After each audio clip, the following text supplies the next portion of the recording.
Today we're diving into one of the most intense and honestly one of the most misunderstood conflicts in the whole history of decolonization, the Mau Mau Uprising in Kenya.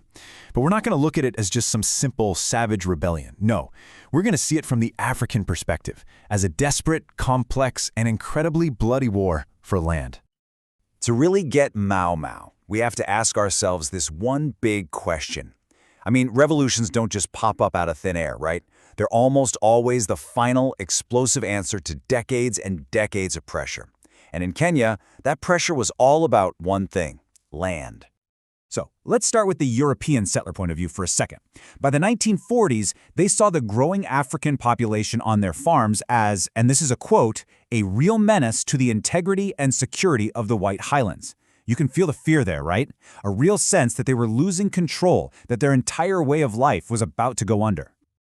But that fear, that feeling of being sunk, completely ignored a brutal reality. For the Kikuyu people who actually lived and worked on that very same land, they weren't about to be sunk. They were already drowning. Okay, so let's get into it. To understand why this whole thing exploded, we first got to look at the ingredients that set the charge: the land, the promises that were made, and, well, the betrayals that followed. The grand price here was something called the White Highlands. We're talking millions of acres of the absolute best farmland in Kenya, all reserved by the colonial government for Europeans only. The system that grew up around this was one of squatters, where Kikuyu families would live on a European farm, provide labor, and in exchange, they'd get a small plot to grow their own food and graze their animals. And, for a while, this system actually kind of worked. For the squatters, it was even seen as a golden age. They had a bit of independence, they could build a life, but all of that was built on a promise, a contract, and that contract was about to be torn to shreds. And this timeline just shows you perfectly how a community was slowly, systematically squeezed. This wasn't one single event. It started back in the 1920s with settlers pushing to change the rules. Then came the 1937 labor ordinance, a huge blow. It legally turned squatters from tenants with rights into just simple wage laborers. By the 1940s, it got even worse, with mass evictions and harsh limits on how much land or livestock they could own. Tens of thousands were kicked off the farms, their entire economic world just destroyed. So what happens when you have tens of thousands of people whose livelihoods are gone and who have nowhere else to go? I mean, the Kikuyu reserves were already packed. You get radicalization. And that desperation created this deep, deep split in how Africans decided to respond to colonial rule. Now this is where it gets really interesting, because you see this clear divide. On one side, you've got the Kenya African Union, or KAU. It was led by educated, often pretty well-off Africans who believed in negotiating, in reforming the system from within. But to the squatters, these guys look like collaborators, totally out of touch with their suffering.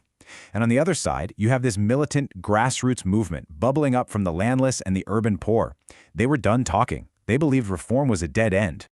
And the tool that held this new movement together? It was the oath. Now, this was way more than just a ceremony. It was a profound, deeply serious commitment to unity, a pledge to defy the government no matter what. And this oath spread through the squatter communities like wildfire, creating a powerful, secret, unified network that was ready for action. Okay, fast forward to October 1952.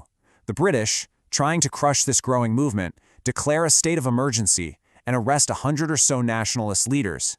But instead of stamping out the fire, all this did was pour gasoline on it. It pushed the movement into open armed revolt.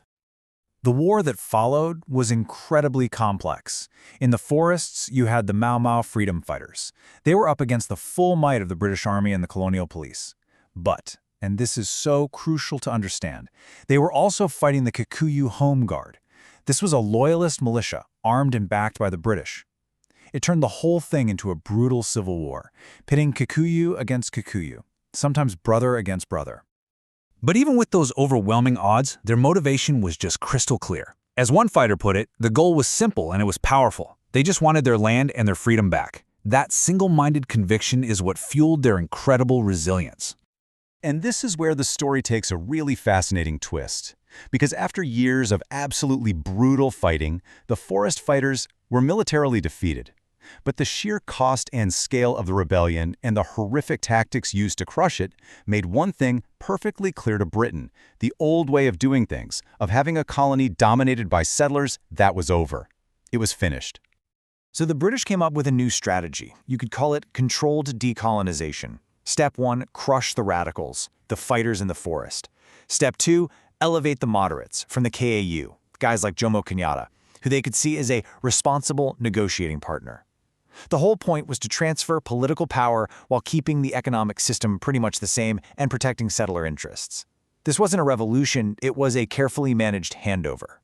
Which brings us to the central paradox of the whole Mau Mau Uprising. The battle for independence was, in the end, won. But it wasn't won by the people who had actually fought and bled and died for it. So when Kenya finally gets independence in 1963, it's Jomo Kenyatta and the KAU moderates who take the reins. The forest fighters and their supporters, they were pretty much left out in the cold. And the land question, the original spark that started the entire fire, was never really resolved. For the thousands who sacrificed everything, the promise of getting their land back remained just that, a promise. So we're left with this incredibly complicated legacy. The Mau Mau fighters lost the military battle, but their struggle is what made independence happen. It forced an empire's hand. And it leaves you with a really profound question about all of this. If freedom is won, but not by the people who did the fighting, what's the real price that was paid?